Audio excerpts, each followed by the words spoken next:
Dans cette vidéo, nous allons parler de Dieu, plus précisément de la Trinité. Et la Trinité, on sait par définition que Dieu est un seul Dieu, un Dieu unique, mais qui est trois personnes, le Dieu le Père, le Fils et le Saint-Esprit. Donc il est trois et un en même temps. Essaye de comprendre ça. Mais c'est ce que nous allons parler dans cette vidéo en 5 minutes ou moins, ou plus. En fait, quoi qu'il s'agisse d'un concept qui est au-delà de l'entendement humain, la doctrine de la Trinité, en fait, est quand même assez facile à expliquer.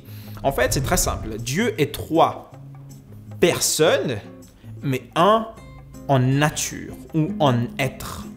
Je répète, Dieu est trois en personne, mais seul en être. Est-ce que c'est contradictoire? Si je dis que Dieu est trois personnes et une personne, ça, ce serait contradictoire. Par contre, j'ai dit que Dieu est trois personnes, le Père, le Fils et le Saint-Esprit, mais un en nature. Alors, quelle est la différence entre personne et nature? Si vous dites que moi, en tant que personne, moi, je suis Fifa Liena, je viens de Madagascar, j'ai 23 ans, et la personne de Dieu, c'est Dieu le Père, Dieu le Fils et Dieu le Saint-Esprit.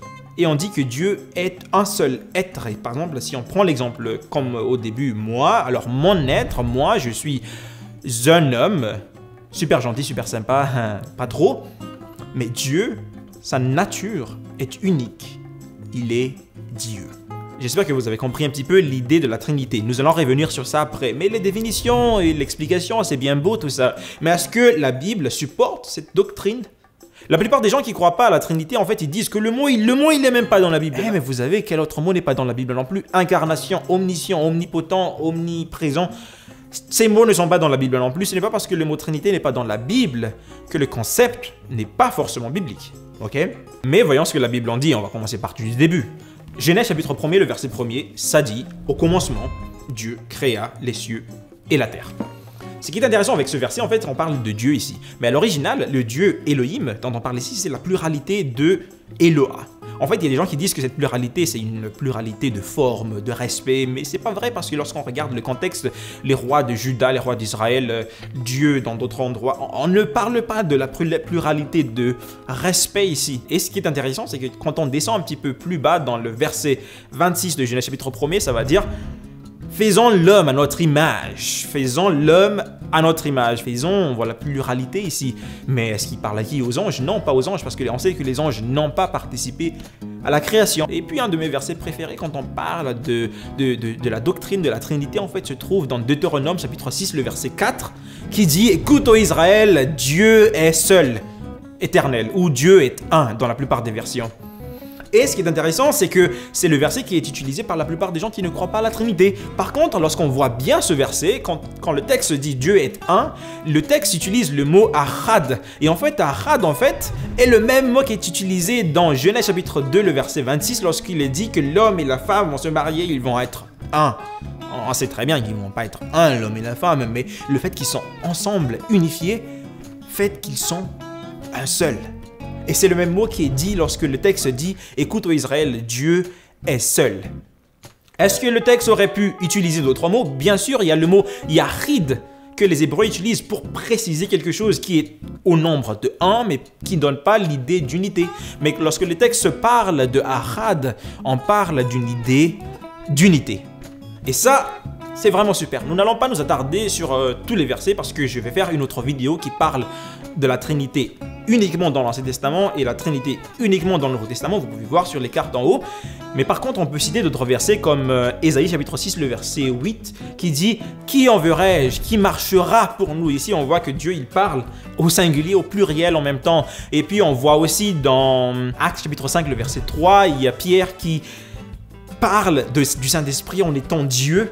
Dans la totalité de son évangile, Jean parle de la divinité de Jésus et de l'égalité de Jésus à Dieu lorsqu'il parle de la parole. Et la meilleure illustration de la Trinité, en fait, se trouve au moment du baptême de Jésus, là où on voit Jésus et le Saint-Esprit qui descend comme une colombe et Dieu le Père qui parle d'une voix forte. On dit « Voici mon Fils bien-aimé ». Il y a tellement de références. Mais si on vient un petit peu à la définition, la Trinité, c'est Dieu et trois personnes et un seul être. Est-ce que c'est au-delà de la logique humaine? Oui. Mais est-ce que le fait que c'est au-delà de l'entendement humain fait que ce n'est pas possible?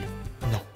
Le fameux auteur chrétien C.S. Lewis avait parlé de manière super intéressante par rapport à ça, il a dit que l'homme est un seul être et une seule personne, c'est-à-dire une personne est un seul être. Donc deux personnes, c'est deux êtres distincts.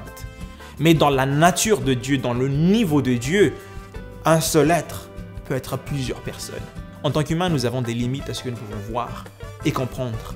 Ça me rappelle un youtubeur que j'ai vu sur internet un jour il est aveugle depuis naissance et il essaye d'expliquer la vision. C'est tellement facile pour nous de comprendre la vision, mais pour lui, c'est au-delà de ce qu'il peut comprendre. Et moi, ça m'a fait réfléchir à cette idée de Trinité. C'est tellement vrai, mais c'est tout simplement difficile à concevoir. Par exemple, on sait que l'homme a des intelligences, mais Dieu sait tout, il est omniscient. Nous ne pouvons être qu'en seul endroit à un moment donné, et pourtant, Dieu est omniprésent. Nous avons une certaine capacité, mais Dieu est omnipotent. Et si nous avons une personne pour un seul être, Dieu peut avoir un seul être pour plusieurs personnes. J'espère que cette vidéo vous a aidé un petit peu sur la compréhension de la Trinité. Et si oui, n'hésitez pas à le partager avec vos amis, aimer, commenter, ça nous ferait vraiment plaisir. Et mon souhait pour vous, c'est le souhait de Paul dans 2 Corinthiens chapitre 13, le verset 13. Et le texte dit que la grâce du Seigneur Jésus-Christ, l'amour de Dieu et la communication du Saint-Esprit soient avec vous. Oui, même Paul, il a compris la Trinité lui aussi.